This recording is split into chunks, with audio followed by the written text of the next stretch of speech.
महाराजांची, शिवाजी महाराजांची कीर्ती बेथाम होती. महाराजांची कीर्ती बेथाम, भले भल्यांना फुटला घाम. याला कोण घालेली असेने, दरबार कुस्ती बेगम. बडी बेगम म्हणजे आली आदिलशहाची आई बर का. नजरेत तिच्या अंगार, दरबार झाला गपगार. कोणी घेईना पुढाकार, साऱ्यांनीच मानली हार. इतक्यात एक सरदार उठला, बोलला मैं लाऊंगा शिवाजी को. आणि त्याने विडा उचलला. नाव त्याचं अफजल खान. नाव त्याचं अफजल खान. जिता जागता जणू सैतान. खान बोलला छाती टोकून, शिवबाला टाकतो चिरडून. मरहबा सुभान अल्लाह. कौतिक झालं दरबाराचं. खान निघाला मोठ्या गुरमीत. त्याचं घोडदळ पायदळ, फौज फाटलई बकळ. अंगिता हाती सबळ, पाहणारा कापे चळचळ. वाटेत भेटेल त्याला ठेची चिरडी, खानाची सेना निघाली. आया बहिणींची अब्रू लुटली, तेवढं उद्ध्वस्त गेली. कोण रोखणार हे वादळ. आता शिवाचं काही खरं नाही. इकडं निजाम, तिकडं मुघल, पलीकडे इंग्रज. जो तो हेच बोलू लागला.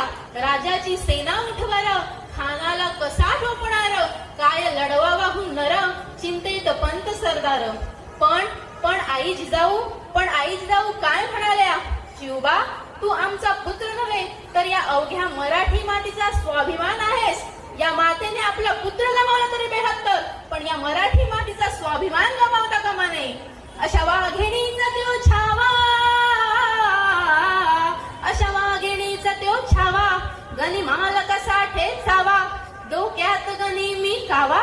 भेटीचा धाडला सांगावा. प्रतापगडावर भेटीचा सांगावा. खानाने हसत कबूल केला. दिवस ठरला आणि ठरल्याप्रमाणे प्रतापगडच्या पायथ्याशी खान. प्रतापगडच्या पायथ्याशी खान. प्रतापगडच्या पायथ्याशी खान. प्रतापगडच्या पायथ्याशी खान. आला बेगुमान नाही त्याला जाण. शिवाजी राजाच्या करमतीची, शिवाजी राजाच्या करमतीची. त्यासी नाही जाणीव शक्तीची, त्यासी नाही जाणीव शक्तीची. करील काही कल्पना युक्तीची, हाजी जी जी जी जी जी. करील काही कल्पना युक्तीची, हाजी जी जी जी जी जी. महाराजांनी खानाच्या भेटीसाठी एक सुंदर शामियाना उभारला होता. भेटीसाठी छान उभारिला नक्षीदार शामियान्याला. भेटीसाठी छान उभारिला नक्षीदार शामियान्याला. आणि अशा शामियान्यात